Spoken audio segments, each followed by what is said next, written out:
अधिवेशन नाही आमचं राष्ट्रवादी पक्षाच्या पदाधिकाऱ्यांच्या विचार विनिमय आणि मीटिंग 2 दिवसापासून आदरणीय पवारसाहेब प्रांताध्यक्ष जयंत पाटील साहेबांच्या नेतृत्वाखाली होत आहे।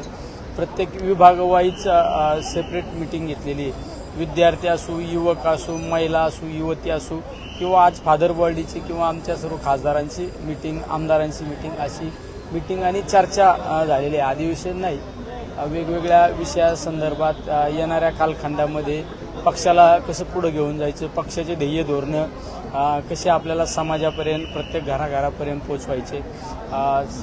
सध्याच्या परिस्थितीमध्ये आपण सर्व माझ्या शेतकऱ्यांना कसा न्याय देऊ शकतो, आपण सरकारला कसं प्रत्युत्तर देऊ शकतो, या संदर्भात काल मीटिंग झालेली आहे।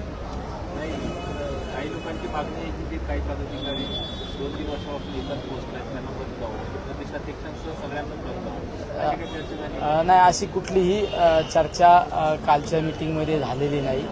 फक्त आदरणीय पवारसाहेबांनी एकच सांगितलं की येणाऱ्या निवडणुकामध्ये युवकांना बहुतांश ठिकाणी संधी द्यायची, युवक आणि ज्येष्ठ कार्यकर्त्यांना एकत्रित बरोबर घेऊन आपल्या पक्षाला एक चेहरा बनवायचा।